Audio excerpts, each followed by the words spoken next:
ನಮಸ್ತೆ. 23/4/2026 ಗುರುವಾರ. ಇವತ್ತು ಶುಕ್ಲ ಪಕ್ಷ, ಸಪ್ತಮಿ ಅನ್ನುವ ತಿಥಿ ಇದೆ. ಸಪ್ತಮಿ ಅನ್ನೋದು 7ನೇ ತಿಥಿ.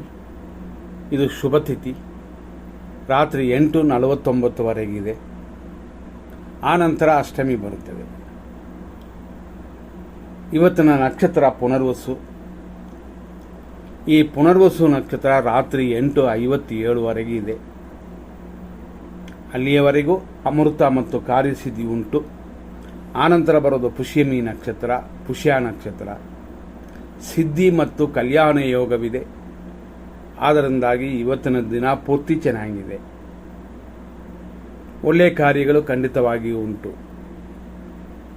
ಅದು ಅಲ್ಲದೆ ಇವತ್ತು ಬೆಳಿಗ್ಗೆ ವೃಷಭ ಲಗ್ನವಿದೆ. ಲಗ್ನದಲ್ಲೇ ಶುಕ್ರನು. ಈ ತಿಂಗಳಲ್ಲಿ ಶುಕ್ರನು ತನ್ನ ಸ್ವಂತ ಮನೆಯಾದ ವೃಷಭದಲ್ಲಿ ಇರುವಂಥದ್ದು ಮಾಳವೀಯ ಯೋಗ ಅಂತಂತೀವಿ. ಅದರಲ್ಲೂ ಲಗ್ನ ಅದರಲ್ಲೇ ಸೆಟ್ ಆದರೆ ಇನ್ನೂ ರಾಜಯೋಗ ಕೊಡುತ್ತದೆ. ಮಗುವಿನ ಆಯಸ್ಸು ದೀರ್ಘವಾಗುತ್ತದೆ. ಉನ್ನತ ಪದವಿಗಳು ಸಿಗುತ್ತದೆ. ಊಟಕ್ಕೂ ಬಟ್ಟೆಗೂ ಯಾವ ರೀತಿಯ ತೊಂದರೆಗಳಿಲ್ಲದೆ ಶುಕ್ರನು ಕಾಪಾಡುತ್ತದೆ. ಈ ರೀತಿಯಾದ ಯೋಗ ಇವತ್ತಿದೆ. ಇದನ್ನು ಜ್ಯೋತಿಷ ಕಲಿಯುವವರು ತಿಳ್ಕೋಬೇಕು. ಇವತ್ತು ಚಂದ್ರನು ಮಿಥುನ ರಾಶಿಯಲ್ಲಿ ಇದೆ, ಅಂದರೆ ಗುರುವಿನ ಜೊತೆಯಲ್ಲಿ ಕೂತಿದೆ. ಅದೇ ಸಮಯದಲ್ಲಿ ಬೆಳಿಗ್ಗೆ 6:03ರಿಂದ 9:31ವರೆಗೂ ಪುನರ್ವಸು ನಕ್ಷತ್ರ 2ನೇ ಪಾದ. ಆನಂತರ ಮಧ್ಯಾಹ್ನ 3:13ವರೆಗೂ ಪುನರ್ವಸು ನಕ್ಷತ್ರ 3ನೇ ಪಾದ. ಮಧ್ಯಾಹ್ನ 3:13 ಮೇಲೆ ರಾತ್ರಿ 8:57ವರೆಗೂ ಪುನರ್ವಸು ನಕ್ಷತ್ರ 4ನೇ ಪಾದ. ಇಷ್ಟಕ್ಕೆ ಪುನರ್ವಸು ನಕ್ಷತ್ರವೇ ಮುಗೀತದೆ. 2, 3, 4ನೇ ಪಾದ ಅಂತಂದಾಗ ಪುನರ್ವಸು ನಕ್ಷತ್ರ ಕಟಕ ರಾಶಿಯಲ್ಲಿ ಬರುತ್ತದೆ. ಸಾಮಾನ್ಯವಾಗಿ ಅದನ್ನು ತಿಳ್ಕೋಬೇಕು. ಮಧ್ಯಾಹ್ನ 3:13ವರೆಗೂ ಮಿಥುನ ರಾಶಿ ಅಂದರೆ ಆಮೇಲೆ ಕಟಕ ಅಂತ ಅರ್ಥಕ್ಕೆ. ಆನಂತರ ರಾತ್ರಿ 8:57ನ ನಂತರ ರಾತ್ರಿ ಅಂದರೆ ಮಿಡ್ ನೈಟ್ 12 ಗಂಟೆ ದಾಟಿ 2:43 ಅಂದರೆ ಲೇಟ್ ನೈಟ್ವರೆಗೂ ಪುಷ್ಯಮಿ ನಕ್ಷತ್ರ 1ನೇ ಪಾದ. ಆನಂತರ ಪುಷ್ಯ ನಕ್ಷತ್ರ 2ನೇ ಪಾದ ಬರುತ್ತದೆ.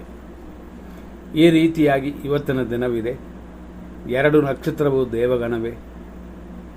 ಹಾಗಾಗಿ ಪುಷ್ಯ ನಕ್ಷತ್ರ ಖಂಡಿತವಾಗಿಯೂ ಕರ್ಕಾಟಕ ರಾಶಿ. ಪುನರ್ವಸು ನಕ್ಷತ್ರ 4ನೇ ಪಾದ ಕರ್ಕಾಟಕ ರಾಶಿ. ಈ ರೀತಿಯಾದ ಈ ದಿನದಲ್ಲಿ 100% ಶುಭ ಸಮಯಗಳನ್ನ ನೋಡೋಣ. ಲಗ್ನ ಪ್ರಕಾರ ಇರುವಂಥದ್ದು ಬೇರೆ. 7:39ರಿಂದ 9:33ವರೆಗೂ ಶುಭ ಸಮಯ. ಇದರಲ್ಲೂ ಕೂಡ ಲಗ್ನ ಸೆಲೆಕ್ಟ್ ಮಾಡಿದ್ರೆ ಅದು ಸ್ವಲ್ಪ ಚೇಂಜ್ ಆಗುತ್ತದೆ. 11:08ರಿಂದ ಮಧ್ಯಾಹ್ನ 1:50ವರೆಗೂ ಶುಭ ಸಮಯ. ಸಂಜೆ 4:05ದಿಂದ 7:57 PM ವರೆಗೂ ಇದು ಒಂದು ಶುಭ ಸಮಯ. ಆನಂತರ ರಾತ್ರಿ 9:28ರಿಂದ ಬೆಳಗಿನ ಜಾವ 4:41ವರೆಗೂ ಶುಭ ಸಮಯಗಳು. ಫಸ್ಟೇ ನಾವು ನಕ್ಷತ್ರ ಎಲ್ಲ ನೋಡಿದ್ವಿ.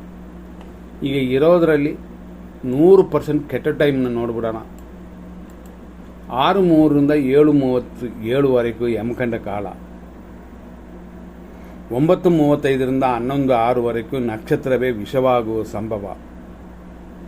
10:13ರಿಂದ 11:03ವರೆಗೂ ದುರ್ಮುಹೂರ್ತ. ಮಧ್ಯಾಹ್ನ 1:52ರಿಂದ 3:26ವರೆಗೂ ರಾಹುಕಾಲವಿದೆ. ಮಧ್ಯಾಹ್ನ 3:13ರಿಂದ ಸಂಜೆ 4:03ವರೆಗೂ ದುರ್ಮುಹೂರ್ತ. ಸಂಜೆ 7:59ನ ಮೇಲೆ ರಾತ್ರಿ 9:26ವರೆಗೂ ವಿಷಕಾಲ. ರಾತ್ರಿ 8:49ನ ಮೇಲೆ 8:57ವರೆಗೂ ಮೃತ್ಯು ಇದೆ. ಅದೇ ಥರ ಬೆಳಗಿನ ಜಾವ 4:43ರಿಂದ 6:16ವರೆಗೂ ದುರ್ಮುಹೂರ್ತವಿದೆ.